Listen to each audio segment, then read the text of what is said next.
को जागरती को जागरती अर्थात कौन जाग रहा है, कौन जाग रहा है, ऐसा कहते हुए माँ लक्ष्मी अपने वाहन उल्लू पर बैठकर पृथ्वी पर भ्रमण करने निकलती है। इसीलिए इस दिन का नाम कोजागिरी ऐसा पड़ा है। इसका अर्थ है कौन सजग है। यह दिन और समय कौन सा है, आइए जानते हैं इस वीडियो में। इसके पहले कि यह वीडियो शुरू हो जाए, इस वीडियो को लाइक और कमेंट करना बिल्कुल नहीं भूलना चाहिए। प्यारे दोस्तों, आज हम कोजागिरी पूर्णिमा अर्थात शरद पूर्णिमा के पीछे का कारण जानेंगे और साथ ही पौराणिक, वैज्ञानिक और औषधीय महत्व भी जानेंगे। कोजागिरी यह शब्द सुनते ही हमें डांडिया, रास, गरबा, मसाला दूध, मित्र और परिवारजनों के साथ रात्रि जागरण करके की हुई मस्ती, धमाल, मिमिक्रीज, अंताक्षरी, बहुत सारी यादें ताजा हो जाती है ना। शास्त्रों में और पुराणों में शरद पूर्णिमा का संबंध लक्ष्मी जी से लेकर भगवान श्री कृष्ण की महारास तक माना जाता है। पूरे वर्ष भर में चंद्रमा इसी दिन अपनी 16 कलाओं से परिपूर्ण होता है।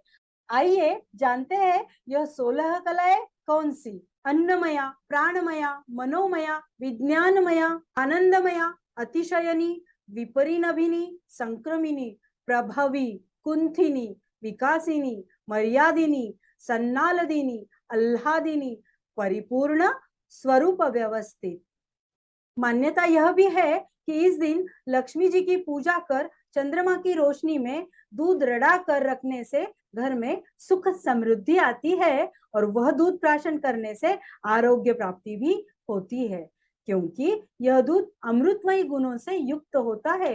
इस रात्रि की चंद्रमा की चांदनी में अद्भुत उपचार वाली शक्तियां भी होती है, जो शरीर के साथ साथ आत्मा और मन को भी अत्यंत फायदेमंद होता है।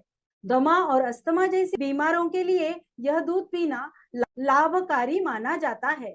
शरद पूर्णिमा को कोजागिरी पूर्णिमा, लोक्खी पूर्णिमा, रास पूर्णिमा, कौमुदी व्रत, जागृत पूर्णिमा, नवान्न पूर्णिमा, अश्विन पूर्णिमा आदि नामों से भी जाना जाता है। आज के दिन सूर्यमाला के ग्रहों में चंद्र पृथ्वी के सबसे करीब होता है। घर आंगन के साथ साथ मन भी स्वच्छ होना चाहिए, इसीलिए हम लोग दीपावली की साफ सफाई इस दिन तक पूर्ण करके लक्ष्मी माँ का स्वागत के लिए हम तैयार रहते हैं। श्री कृष्ण भगवान ने वृंदावन में गोपियों के संग जो रास रचा था, जिसे हम महारास नाम से भी जानते हैं, वह भी इसी दिन हुआ था।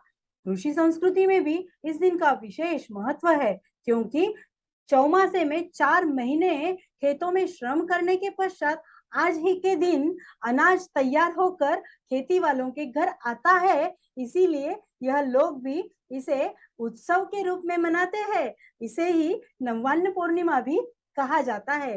लक्ष्मी जी के अष्ट रूपों की पूजा भी इस दिन की जाती है, जैसे धन लक्ष्मी, धान्य लक्ष्मी, ऐश्वर्य लक्ष्मी, संतान लक्ष्मी, कमला लक्ष्मी, विजया लक्ष्मी। ये जानते हैं इस त्योहार का प्रांतीय महत्व भी। गुजरात में शरद पूनम नाम से यह जाना जाता है और माता जी के सामने जैसे श्री कृष्ण ने रास रचा था, वैसे ही डांडिया महोत्सव के रूप में इसे मनाया जाता है। राजस्थान में शुभ्र वस्त्र पहनकर, चांदी के अलंकार पहनकर माँ लक्ष्मी का पूजन करने का रिवाज है। मिथिला में कोजागरा नाम से पूजा की जाती है। हिमाचल प्रदेश में विशेष मेला लगता है। हरियाणा में दूध की खीर बनाकर रात्र भर चंद्रमा के प्रकाश में रखकर दूसरे दिन उसे सेवन किया जाता है। उड़ीसा में कुमार पूर्णिमा कहते हैं और इस दिन गजलक्ष्मी की पूजा करने की मान्यता है। बंगाल में लोक्खी पूजो नाम से यह जाना जाता है और नारियल के पदार्थ बनाकर सूखे मेवे आदि डालकर माँ लक्ष्मी, जो कि कमल के फूल में विराजमान होती है, उसके पूजन करने का रिवाज है। आप सभी को कोजागिरी पूर्णिमा की ढेर सारी बधाई हो और कोजागिरी उत्सव बहुत धूमधाम से मना के माँ लक्ष्मी का स्वागत करने के लिए तैयार हो जाओ। जय श्री कृष्ण।